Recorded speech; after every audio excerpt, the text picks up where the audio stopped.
Hello, नमस्कार. कसे आहात सर्व? मजेत ना?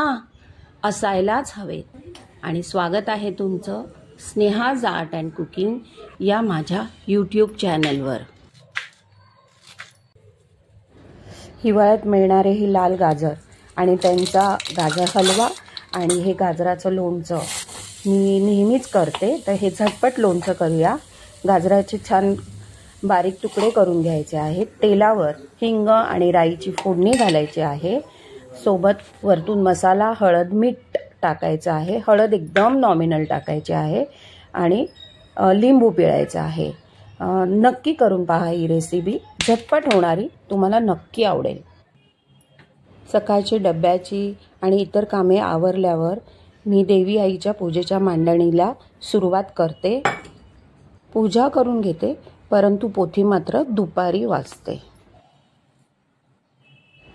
म्हणजे कसं, सकाळी पेपरवाला येऊन गेलाय, साफसफाईवाले येऊन गेले आणि हे निघून गेल्यानंतर आता माहिती आहे की कोणीच येणार नाही आहे, तर मस्त बेल 10-15 मिनटासाठी बंद करायची आणि वाचन करून घ्यायचं, जेणेकरून आपलं मन दुसरीकडे वळणार नाही शक्यतो. नाहीतर काही ना काहीतरी डोक्यात विचार चालूच असतात, तर ते आले नाहीत पाहिजे म्हणून हे प्रयोजन.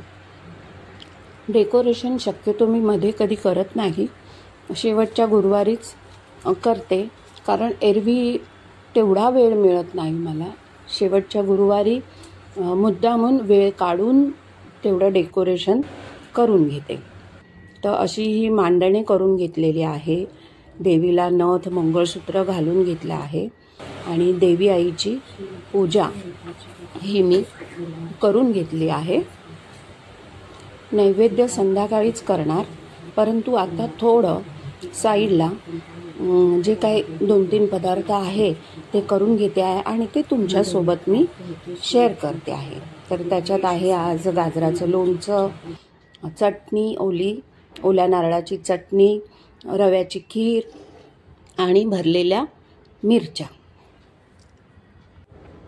सकाळ सकाळच पूजा मांडल्यानंतर मन खूप प्रसन्न राहते, घरामध्ये पण खूप छान वाटतं आणि देवी आई सतत घरात वास करून आहे याची प्रचिती येते. तर आता माझ्या रेसिपीला मी सुरुवात करते. भरलेल्या मिरच्या, याच्यासाठी ओलं खोबरं घ्यायचं आहे, त्याच्यात हळद आणि मीठ टाकायचे, मस्त कालवून घ्यायचं आहे. मिरच्या दाखवल्याप्रमाणे कट करून घ्यायच्या आहे आणि त्या मिरचीमध्ये ते खोबरं भरून घ्यायचं आणि छान हाताने चेपून घ्यायचं आहे. नंतर भजीला जे पीठ घेतो, बेसन पीठ, हळद, मीठ टाकायचं आहे आणि या मिरच्या त्याच्यात छान घोळवून घ्यायच्या आहेत आणि तेलामध्ये त्या फ्राय करून घ्यायच्या आहेत. एकदा करून तर पहा, ही रेसिपी तुम्हाला खूप आवडेल. आणि देवी आईच्या नैवेद्यासाठी आज मी रवा खीर बनवते आहे. 5 मिनिटात होणारी ही रेसिपी. तुपावर रवा भाजून घेतला आहे आणि रवा शिजण्यासाठी जरासं पाणी घातलं आहे आणि मग त्याच्यात दूध टाकून ते छान शिजवून घेतलं आहे. वेलची पूड किंवा जायफळ घालते मी, तर आज मी त्याच्यामध्ये जायफळ घातलं आहे आणि चारोळी आणि मनुका ह्यावरतून टाकल्या आहेत. आणि आता करूया ओल्या नारळाची चटणी.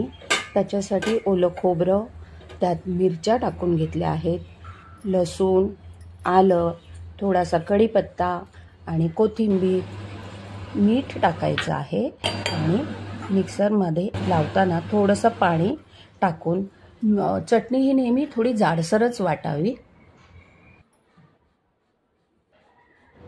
चटणीमध्ये लसूण स्किप केली तरीही चालेल.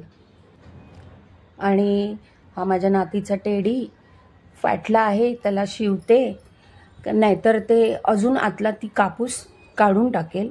त्याच्यामुळे तो शिवून आता तयार ठेवते आहे की ती आली की खेळायला सुरुवात करेल. माझा हा व्हिडिओ आवडला असेल तर एक लाईक करा, शेअर करा आणि चॅनलला सबस्क्राईब करा. थँक्यू. पुन्हा भेटूया नवीन व्हिडिओज. तोपर्यंत बाय बाय, टेक केअर, मस्त खा आणि स्वस्त रहा. बाय.